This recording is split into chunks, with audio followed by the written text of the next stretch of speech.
Partner wants to invite family for dinner, won't take no for an answer. My partner's parents, who are in their 70s, are visiting from Florida. They're really nice, and I'm happy to have them here. However, my partner has a relative in their 60s who lives nearby that I strongly dislike. This person is generally mean and may even be emotionally abusive to their own grown children, although I don't want to get involved in that. They can also be mean to me sometimes, so I try to avoid them as much as possible. Despite this, my partner has invited this relative and their entire family, 6 adults in total, to our house for dinner while my in-laws are here. We have 2 small children, aged 3 and 1, and our house is usually a mess, especially on the weekends. I have several reasons for not wanting to host this dinner aside from my personal dislike for this relative. Firstly, we don't have enough space at the table for that many people. We also don't have enough plates and cutlery. Additionally, our kids tend to get really cranky around dinner time, especially if things are busy. I suggested hosting the dinner at a restaurant and even offered to pay for it. I also suggested changing it to a more casual brunch, lunch, or afternoon coffee, or even having drinks at home before going out and getting a babysitter. I'm not expected to cook, but we would have to pick up catering from a restaurant an hour away that this relative likes. They have some dietary restrictions, but they're also picky eaters, which I understand. There's even been an offer to buy us more chairs, plates, and cutlery to make this happen. Meanwhile, my partner seems fine with just serving the catered dinner on disposable plates and with plastic utensils, but it feels like such a waste, not to mention last minute since they want to do this in the next couple of days. I would be happy to host this dinner, just not right now. I usually enjoy entertaining, but I like to do it nicely, with a nicely set table and everything, or more casually, or just not during the chaotic time of day. I would be happy to do it when we have a bigger table, or when we can afford to buy more plates from the same set we already have. Overall, our relationship is pretty happy, but for some reason this dinner has become a sticking point. I can't figure out if I'm in the wrong or what. How do I A, prevent this dinner from happening, or B, handle it in a way that won't cause me so much stress? I feel like I'm being set up for failure and no one is including me in the conversation or explaining why this dinner has to be hosted at our house. I understand that you're feeling overwhelmed and stressed about hosting this event. It seems like you're putting too much pressure on yourself, and it may be beneficial to talk to your partner and explain your feelings. Let them know that you would like to take a back seat and have them take care of the planning and organization, while you focus on the cleanup afterwards. Using plastic cutlery for this one event might not be the end of the world for the environment, but you can skip it for your next event on behalf of preserving the environment. If your partner insists on having the event at a location an hour away, it might be worth discussing alternatives or suggesting that they take on the responsibility of driving. It's important to prioritize your own well-being and not sacrifice your comfort for the sake of others. Additionally, consider talking to your children beforehand or providing them with some entertainment to minimize any potential disruptions during the event. Am I the antagonist for being angry at a 13-year-old for snooping?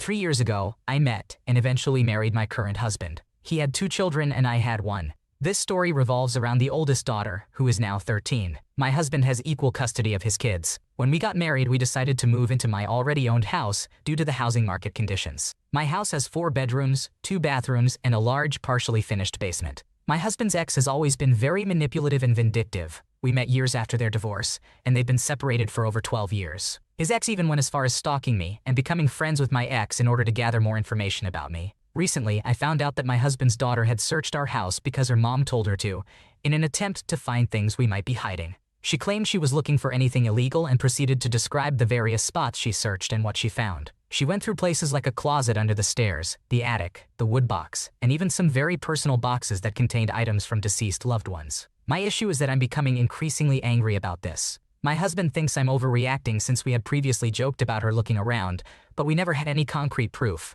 I mostly attributed it to curiosity, but deep down I had a feeling she might not be innocent. After I found out the real reason behind her snooping, I explained to her that it was wrong, but she simply shrugged and asked if we had something to hide. This made me even more furious, but I pretended it was a joke as I didn't want to reveal my true thoughts. My husband claims to have talked to her, but I believe there should be consequences for snooping around just because their mom told her to. Even at 13, she should know that something is not right. We haven't given the kids any reason to think we're involved in any illegal activities. No unfamiliar friends, no unexplained money, no mood swings, no smoking, and minimal drinking. The other child has acknowledged that it's wrong and that their mom acts crazy towards me. It's pointless to try to communicate with his ex as she will simply deny everything. So, am I the asshole for getting angrier at the snooping child? I can't help but think she may have taken things as well. I know she'll pretend to be clueless and start crying, but I believe she's actually more manipulative and the cluelessness is just an act. Additionally, should I have expected my husband to punish her? It's absolutely unbelievable that your 13-year-old daughter admits to snooping and your husband is not upset about it. This raises a huge red flag about your husband's behavior and his failure to protect you from your ex's manipulation. This situation will only bring you ongoing distress until your daughter is out of the house, and she will be negatively affected by her mother's actions and her father's passivity. This pattern will likely continue into her adulthood, where your husband might prioritize her over you in order to maintain a relationship with her future children.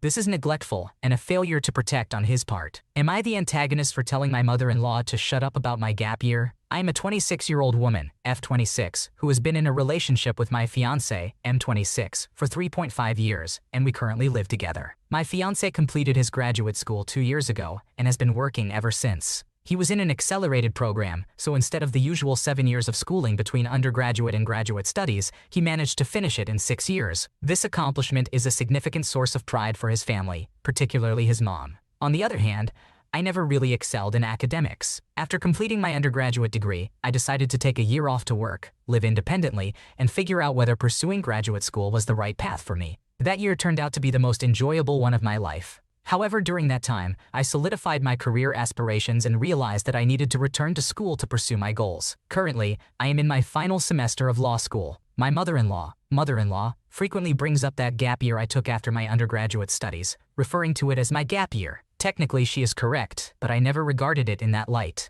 At the time, I genuinely had doubts about continuing my education. Regardless, my mother-in-law makes it abundantly clear that she looks down upon that year. She often comments about how I could have been in the workforce for a whole year by now if I hadn't taken the gap year. Additionally, she mentions how my fiancé and I would have likely been married already.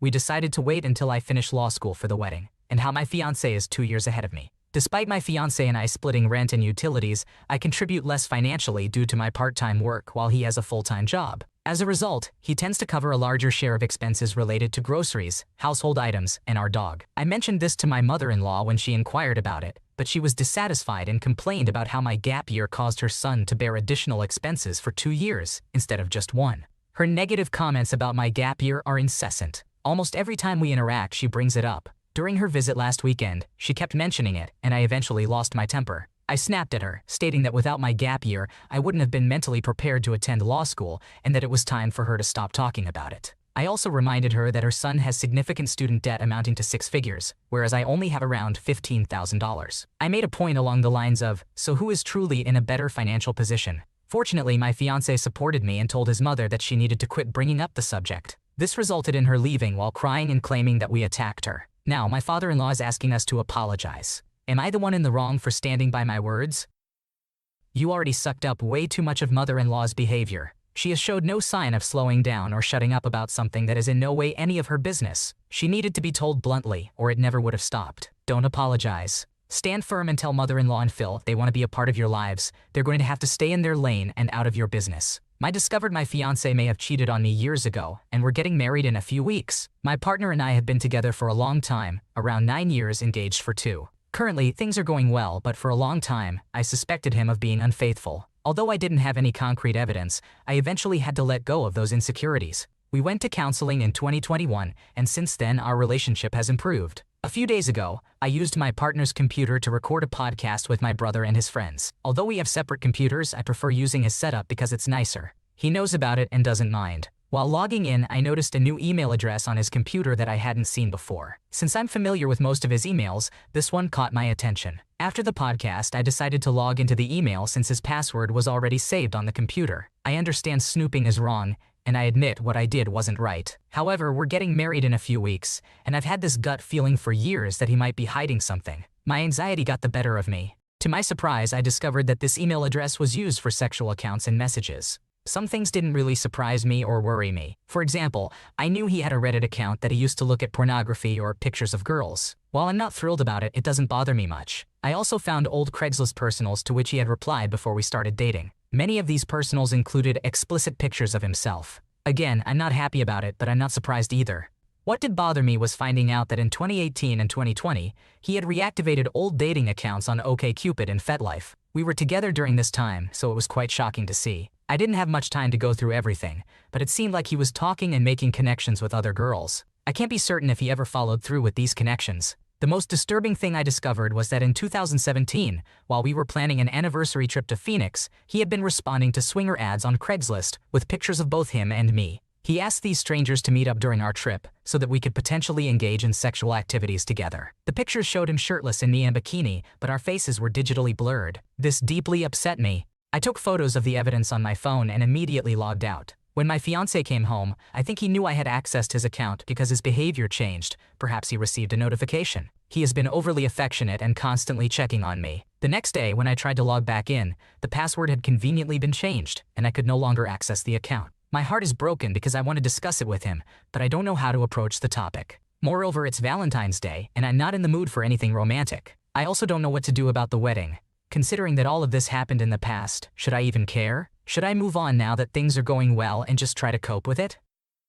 If I were in your shoes, I would seriously reconsider continuing this relationship. It's been just a year, and finding out about his infidelity and the disturbing fact that he's sharing intimate photos of you with strangers is absolutely unacceptable. It's important to have standards and boundaries in a relationship, and his behavior clearly violates them. I understand that ending a long-term relationship can be daunting, but you have to prioritize your own well-being and happiness. Take inspiration from my friend who canceled her wedding last minute and ended up finding a loving and respectful partner. She's grateful every day that she didn't go through with the marriage. Am I the antagonist for letting my sister-in-law stay with us rent-free but not my brother? I live in a 4-bedroom house with my wife, Ruby, 29 years old, and our child, 5 years old. Aita, 26 years old, Ruby's sister, has been living with us for 3 years since their parents passed away and their house was sold. My brother, Eric, 28 years old, was living with our parents. Recently, my parents informed me that they had kicked Eric out of their house because he had caused extensive damage from partying while they were away, and they had reached their limit. I had been aware for some time that Eric wasn't working much after college. Our parents had been urging him to find employment, but he seemed more interested in partying, gaming, and basically freeloading off of others. I even helped him look for jobs, but he never stayed at any of them for long,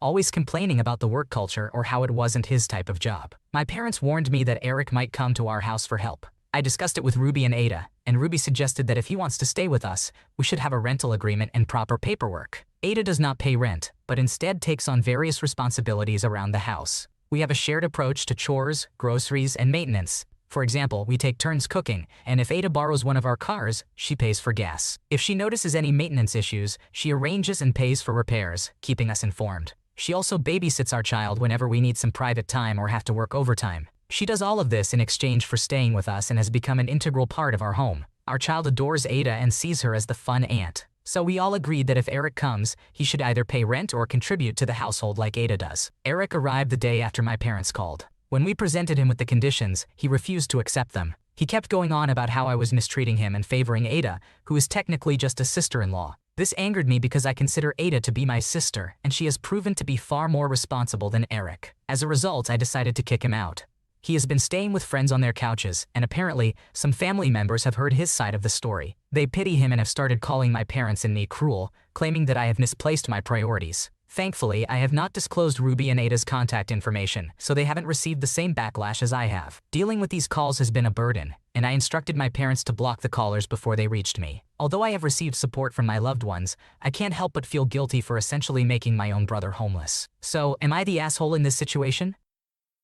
I understand the guilt and weight you may be feeling after making your own brother homeless, but it's important to remember that he brought this upon himself with his irresponsible actions. Refusing to allow him to treat your home the same way was the right call. It's clear that he expected you to tolerate his behavior and be a doormat just because you're family, but that's not how it works. Everyone should contribute and pull their weight in a household, just like your wife does. She pays her way through fixing things: groceries, gas, housekeeping, childcare, and cleaning. Your brother needs a reality check to realize that he needs to start adulting, get a job, and find a place he can pay for himself. Keep your boundaries intact, and don't let guilt cloud your judgment. You did the right thing. How do I move on from my girlfriend sleeping with my least favorite person? I, a 23-year-old man, met Troy, a 22-year-old man, during my sophomore year of college when his father bought the house I was living in and forced us to move out. I was quite fond of that house as it was my first home, but Troy and his father compelled us to leave. Troy fits the suburban stereotype: tall, white, and athletic. He plays football, comes from a wealthy family with connections, and appears to effortlessly navigate through life. After the house incident, Troy started working at the same job as me. As time went on, I got to know him beyond just being the person who purchased my house. Unfortunately, I was not impressed by him. Around a year ago, Denise, a 22-year-old woman, also started working at our job. We instantly hit it off and had an intense connection, something I had never experienced before. We spent a lot of time together and were inseparable. However, Denise didn't feel ready for a committed relationship, so we limited our physical intimacy to cuddling, kissing, and nothing too explicit. Given her reluctance, I assumed she preferred to engage in sexual activities exclusively within a relationship, and I was fine with that. Eventually, I started noticing Troy's name on her phone, and I observed them being overly friendly at work. Though we were not officially together, I couldn't help but worry about their closeness. One night, while hanging out with Denise, she mentioned Troy wanting to join us for a smoke. In that moment, I felt like I had lost her, even though I couldn't fully understand why. A few weeks later, Denise and I had a falling out, resulting in heartbreak for both of us. We went our separate ways. Shortly after, a friend informed me that Denise had already moved on and slept with someone else. Deep inside, I had a gut feeling it was Troy. Months later, Denise and I rekindled our relationship and fell in love all over again. This time, she admitted to making a mistake before by not wanting a committed relationship, and she expressed her desire to be together with me. I was thrilled with this news, as I genuinely believe she is the best thing that has ever happened to me. Our relationship has been perfect so far, and Denise possesses the necessary conflict resolution skills to make this work. However, there is one issue that I can't seem to get past. Denise openly confessed that she slept with Troy. Although we weren't together at the time, I typically don't let my partner's past actions bother me. Yet, this particular situation with Troy does bother me, and I don't understand why. Is it possible that I am searching for problems in an otherwise perfect girl? Denise claims they only slept together once, and she regretted it immediately. I shared my feelings about Troy and how hurt I was upon learning about their encounter, and Denise assures me that she would never have done it if she knew it would affect me this way, or if she understood my feelings towards him. I believe her, and I genuinely want to forgive her and move forward to enjoy the incredible relationship we have. However, the thought still evokes anger within me. Sometimes when I'm in her room, I remember that it happened there. And when I'm alone, my mind wanders, and I imagine the events. I know many would advise me to just get over it since we weren't together and I don't have a right to be upset, and I agree with them. I don't have the right to be upset, but I still am. Denise is unaware that this situation continues to bother me, which is why I'm seeking help. How do I just get over it? How can I stop feeling upset? How do I move on from this? I love Denise, and I want to fully enjoy our time together, but I recognize the need to address and overcome these inner thoughts. The best way to move on from this is by moving on from her. You were close and spent time together, yet she didn't want a relationship or intimacy with you. Then she goes and sleeps with another guy. It doesn't add up. Think about it. Who made the first move in reaching out and hanging out? My guess is she did. She came back running because she didn't get what she wanted from that guy and kept you as a backup all along. If you choose to stay with her, you'll never have peace of mind. Thanks for watching. When you subscribe, make sure to hit the bell to turn on notifications so you never miss a video. To finish listening to all the stories, check out the playlist in the description.